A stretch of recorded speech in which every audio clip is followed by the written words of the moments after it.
Hello sir, ನಮಸ್ತೆ. ವೀಕ್ಷಕರೇ, ಒಂದು ತಿಂಗಳು ಮುಂಚಿತವಾಗಿ ಕರ್ಣ ಅವರು ಒಂದು ವಿಡಿಯೋ ಮಾಡಿದರು, ಕರ್ಣ ಸರ್ ಅವರು. ಆವಾಗ ನಮ್ಮ ಶುಂಠಿ ಪೂರ್ತಿ ಪ್ಲ್ಯಾಟ್ ವೀಕ್ಷಿಸಿದ್ರು. ಅವಾಗ ಏನಂದರೆ 5 ತಿಂಗಳು ಶುಂಠಿ, 4ನೇ ತಿಂಗಳು ಶುಂಠಿ ಹೇಗಿತ್ತು ಅಂಥೇಳಿ. ಇದು ಬಂದು 5.5 ತಿಂಗಳು ಶುಂಠಿ.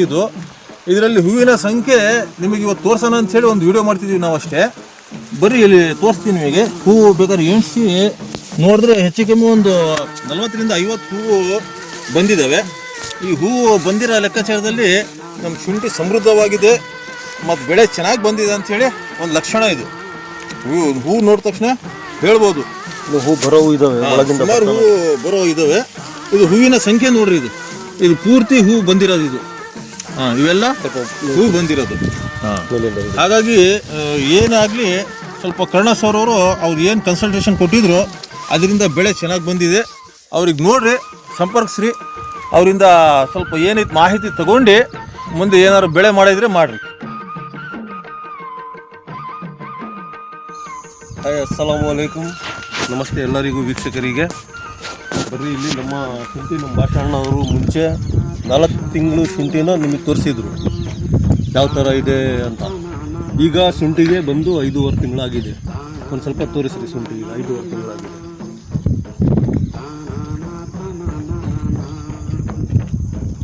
ಈಗ ಈ ಶುಂಠಿಯ ಹೂವಿನ ಟೈಮು, ಈಗ ಹೂವು ಬರೋ ಟೈಮು. ಹೂ ಬಂದಿದ್ದಾವೆ, ಚೆನ್ನಾಗಿದೆ ಶುಂಠಿ.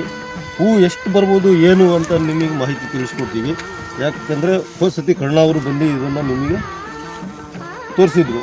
ಅವಾಗ 4 ತಿಂಗಳು ಶುಂಠಿ, ಈಗ 5.5ರಿಂದ ತುಂಬಿದೆ ಶುಂಠಿಗೆ. ಹಾಗಾಗಿ ಹೂವೆಲ್ಲ ಬಂದಿದ್ದಾವೆ. ಇನ್ನೂ ಬರೋ ಹೂವು ಇದ್ದಾವೆ, ನೆಲದೊಳಗೆ ಇದ್ದಾವೆ ಇನ್ನೂ ಹೂವು. ಹಾಗಾಗಿ ತೋರಿಸೋಣ ನಿಮಗೆ. ಸ್ವಲ್ಪ ಈ ಕಡೆ ಹಿಡಿ, ಹೆಚ್ಚು ಕಡಿಮೆ ನೋಡಿ. ಇವೆಲ್ಲ ಹೂವು, ಇವು ಕಾಣಿಸ್ತಾ ಇದೆಯಾ? ಎಲ್ಲ ಹೂವು ಒಳಗೂ ಇದ್ದಾವೆ ಸಿಕ್ಕಾಪಟ್ಟೆ. ನಾವು ಕೌಂಟಿಂಗ್ ಮಾಡಿದ್ದೀವಿ.